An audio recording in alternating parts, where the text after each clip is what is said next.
Sadie's of New Mexico is proud to be the official salsa and chile for the Albuquerque Isotopes, and all season you can win a ticket to the game courtesy of Sadie's. Head to Facebook and sign up under the Sadie's page, and you and your family could be the lucky winner of 4 tickets to an Albuquerque Isotopes game. It's as easy as that. Just visit us on Facebook, sign up, and you can win.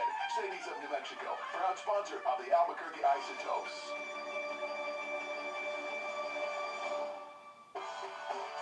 The Stumbling Steer is starting a movement to bring more great beer and incredible food to New Mexico. At the corner of Alameda and Ellison, you will find the meaning of farm-to-table cuisine. The Stumbling Steer is committed to serving award-winning beer and equally amazing food.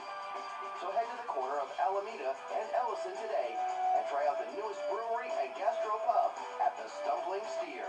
The Stumbling Steer on the corner of Alameda and Ellison. Join us today.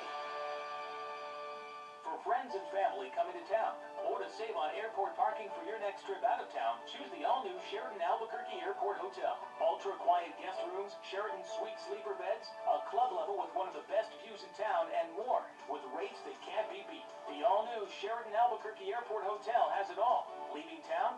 Check in the night before your flight and park free up to 14 days. A proud supporter of the Isotopes. Go to www.SheratonAlbuquerqueAirport.com. Albuquerque Isotopes baseball on Sports Radio 610. The Sports Animal. No scores. We start the bottom of the second inning in Fresno, California. Right-hander Jeff Bennett with a 1-2-3, bottom of the first inning. Now he'll face Adam Duvall, Andrew Susick, and Nick Noonan. For Bennett, this is his 15th season as a professional. Began at age 18 with the Pirates Gulf Coast League affiliate. First time he reached AAA was in 2003. And that was at Nashville when it was a Pirates affiliate. He was pitching this season for Reynosa in the Mexican League. He had started 7 times. His ERA was 2.44. He had thrown 44 innings, allowed 40 hits, walked 14, and struck out 33. First pitch to Adam Duvall, misses outside for a ball, 1-0. Last year, Bennett was at Tabasco in the Mexican League, plus Lancaster in the Independent Atlantic League. The 1-0 misses down and away. Had a chance to talk with Bennett yesterday, very personable guy. Asked him the difference of him as a pitcher now compared to 5, 10, or 15 years ago. And he admitted, well, when I was young, all I wanted to do was throw the ball back past people. 2-0 misses inside for a ball. He said, I had a sinker, but I never used it. He was basically a brain-dead heater. He just threw as hard as he could every pitch. Since then, he's learned. Change speeds, sink the ball, move it around. Here's the 3-0. And that misses outside, ball 4. Off the glove of the catcher, Fedorovich. It goes behind home plate, but Duvall won't make it further than first base. So there's the first base runner. And he hasn't walked that many people. And that's one thing about Bennett throughout his career. Again, this is his 15th season as a professional, and in the minor leagues, 2.7 walks per 9 innings. And a couple years where it was very high in the late 2000s. And even coming out of high school, he had pretty good control. In the last few years, he's had excellent control. He comes set at the letters, and the first pitch to Susick is taken for a called strike on the outside corner. No score. We're in the bottom of the second inning. Like so many pitchers nowadays, he's a survivor of Tommy John surgery. Come on now. The 0-1 is high for a ball, 1-1. We were talking about it a little bit yesterday, waiting for the shuttle to pick us up and take us back to the hotel after the ball game.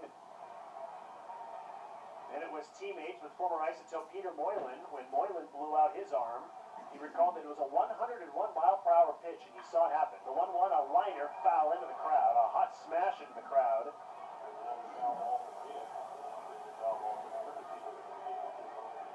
Looks like everybody's okay. Count is 1 ball and 2 strikes. Bennett freely admits that he's made some mistakes over the years. I asked him what I thought was a brilliant question. I asked him if this was a Back to the Future movie, and you were Dr. Emmett Brown, and you had a DeLorean, and you could talk to your 18-year-old self. 1-2 misses outside. What would the 33-year-old Jeff Bennett say to the 18-year-old Jeff Bennett? I thought that was a brilliant question, personally. And he laughed, and he said, well, I'd probably beat myself up for all the stupid things that I was about to do. I was set at the letters and the 2-2, and that one just missed. I don't know where. It must have been high. I think Fedorovich wanted that one. He's turning back to the home plate umpire Ramon de Jesus and perhaps asking him, hey, where'd that miss? It was right down the middle. Turn back another time. Maybe it fooled the umpire as much as it fooled the hitter. Now the 3-2 with the runner going, and it's pulled, and it's a diving stop by Ibarra at third base. To his feet, he throws to first base in time. Big time play by Walter Ibarra, the third baseman, taking away a double from Susik, and perhaps an RBI double since the runner was in motion. Duvall does go down to second base. The only play for Ibarra was at first. Now here's the shortstop, Nick Noonan. No score. We're in the bottom of the second inning.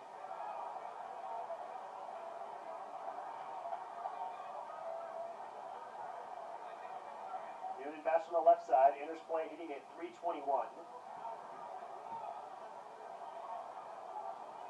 Slightly open stance. Deep in the box. Slow curve. Just missed outside. Not by much. One of the incidents that I'm sure Jeff Bennett is referring to, and he admits that he did some dumb things as a kid. He was suspended by the Braves in 2009 on June 25th after he fractured his non-throwing left hand. The 1-0 hit in the air to center field. Routine play for Jock Peterson. He's there to make the catch, and there's two away. Bennett was upset, and in anger, he punched a clubhouse wall.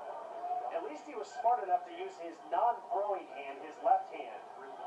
Well, the Braves weren't happy. They suspended him without pay. Bennett filed a grievance with the Players Association, continued his rehab, and it was ruled that the Braves either had to give him the money they owed him or they would have to release him. Bennett requested his release, and it was granted on July 30th of 2009, and 2 days later he was signed by the Tampa Bay Rays.